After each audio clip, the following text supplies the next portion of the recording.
At it again, and we've got to talk about Dave Smith today because in this clip that I'm about to show you guys, he says something that is it's extremely on point. You know, and have you guys ever like questioned what happened to society? You know, because there didn't used to be this major divide, right?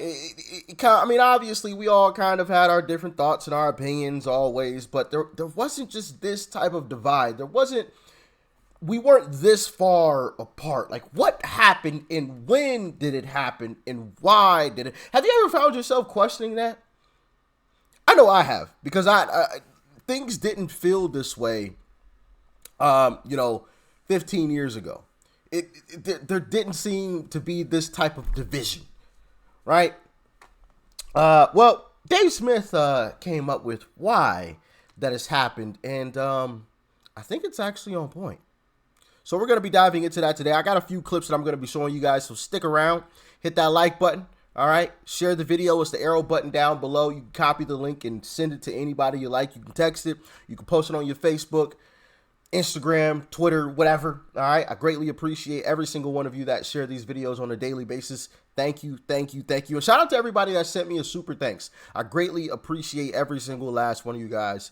Thank you. Thank you. Thank you. I know I probably don't say thank you enough, but wanted to make sure that I thanked every single last one of you guys for all of the continued love and support. All right. And with that being said, let's dive in. There are these nexus charts where you can map out words in major publications. I'm not talking about mom and pop news outlets. I'm talking about the New York Times, the Washington Post, like the big dogs. Go track how many times the word racism was mentioned. And around 2012, it shoots up. Yep. Social justice shoots up.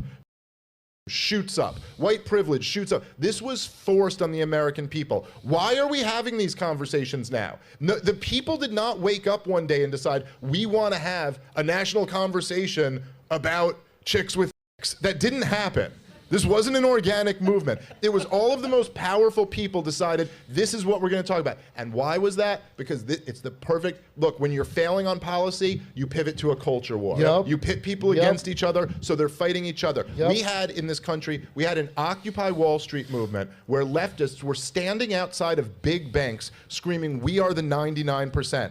Right-wingers had a populist movement called the Tea Party, where they were outraged about the bailouts of big banks, unsustainable debt, government spending. They don't like that. That's not what the powers that be like. You're getting too close. Look, they like you fighting about issues like abortion. Now, I'm not saying abortion isn't a very important issue. It's a very important issue. But us fighting about that issue doesn't scare anyone at the Federal Reserve. It doesn't scare anyone in the CIA. They don't care if you fight about that issue. They love you fighting over their bathrooms. Yep. They have and you can see this every day. They're stoking this culture war because they have to distract from the fact that they completely failed on everything else. I completely agree. You know, before it was put in the mainstream media 24/7, 365, nobody was really arguing about a lot of this stuff, and I do feel like it's manufactured. The powers that be, I feel like, want us to fight and bicker about a bunch of nothing. Because while we're fighting ourselves, they sitting back chilling. I think what they're actually afraid of is us realizing that we actually agree with each other more than what, the mainstream media would like to admit. And if we actually united and stood together, there's what? Maybe 1,000 of them. There's hundreds of millions of us. Billions of us, excuse me. Right? Hundreds of millions here in this country.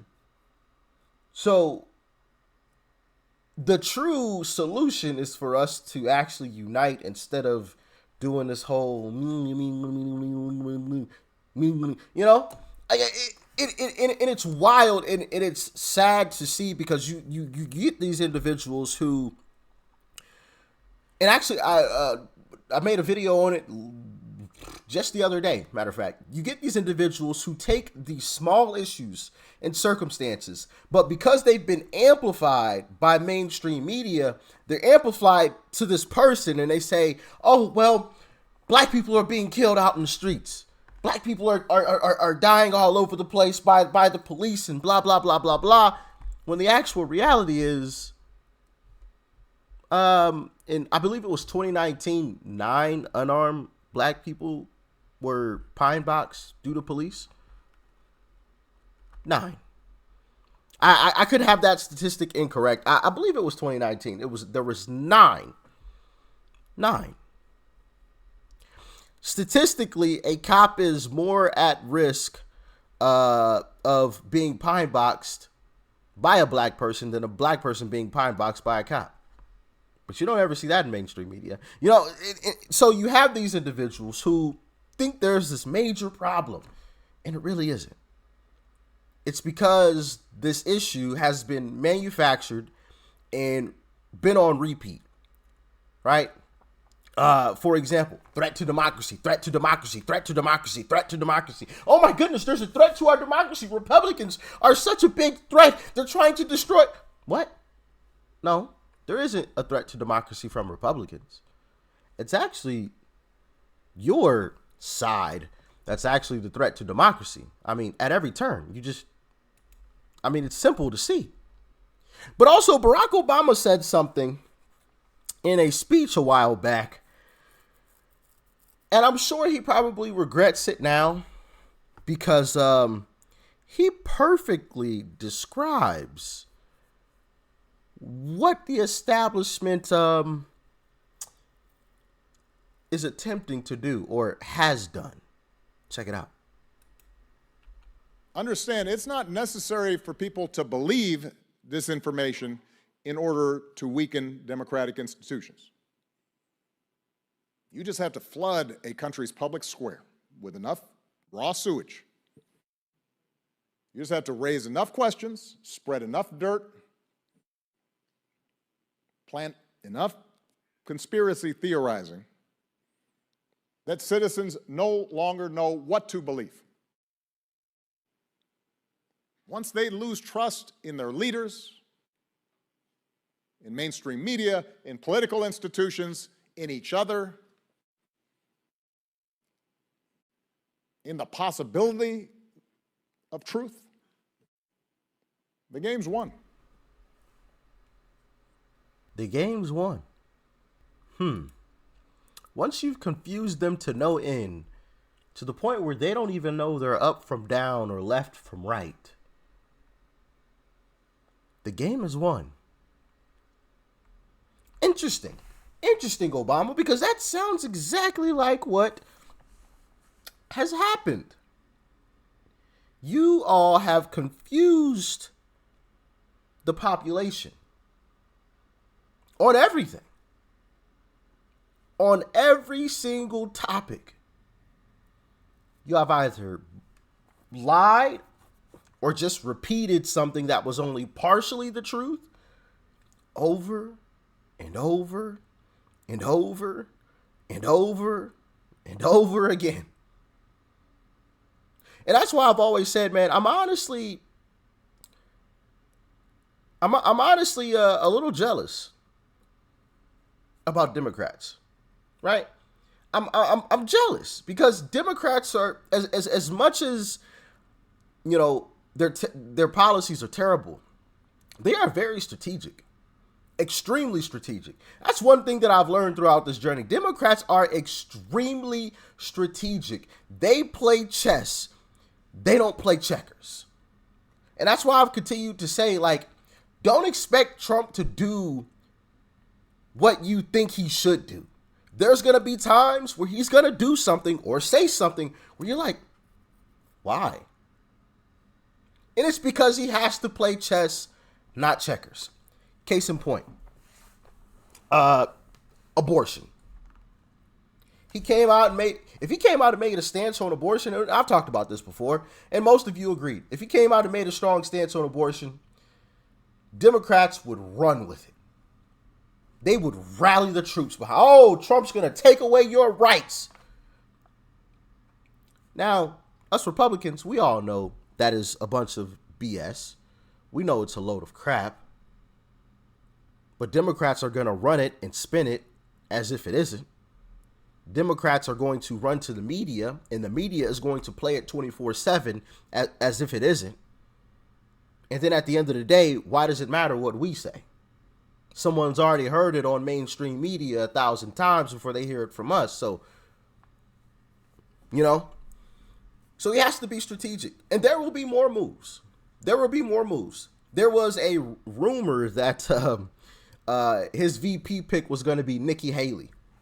I don't know if you guys heard about this or not. There was a rumor. And of course, originally and then it hit me. Bingo. You guys remember the saying, keep your friends close, but keep your enemies closer? I don't know, man. I don't know. And, maybe he doesn't. I don't know. But that was just a rumor that was coming out, or that had come out. But also, I have this chart here that I want to show you guys. And it says, around 2012, there appears to have been a sudden increase in mainstream media focus on social justice topics such as systemic racism, white privilege, diversity and inclusion, and unconscious bias, and many more. And here are some of those charts to display the uptick in those things. Number of news articles, systemic racism. 2012. Zoop. Shot right up. Shot right up. Look where it was before. Look where it was before. So you mean to tell me our country has gotten more racist? I'm confused. White privilege. Down, down, down. You would think, the instances of white privilege would be talked about more back here, Nope. Zoop. Diversity and inclusion. Zoop. They all have done the same thing around the exact same time. If it walks like a duck and quacks like a duck, well, by golly, it's probably a duck. Hey, y'all let me know what you thought about this one. I think this is all intentional. Can I say that with 100% certainty? Of course not. I don't want anybody to hit me with misinformation. That's misinformation. But I mean, you got the charts right here. We got the charts. It's clear where all this is happening, or around the time that all this, the time frame that all this is happening under.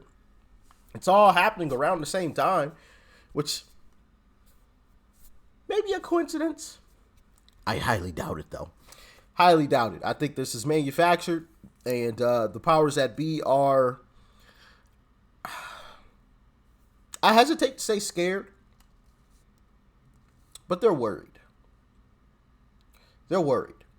And people aren't really buying the crap a whole lot anymore. They had us for a little while, but I think they ramped it up too far, too fast, or too much too fast. And now it's all backfired. And you see that with Trump, right? No matter how many indictments or times that they try to bury him, he just comes back stronger every single time. But what do y'all think? Y'all let me know. Like, share, comment, hit that subscribe button before you go. Peace and love. I'm out.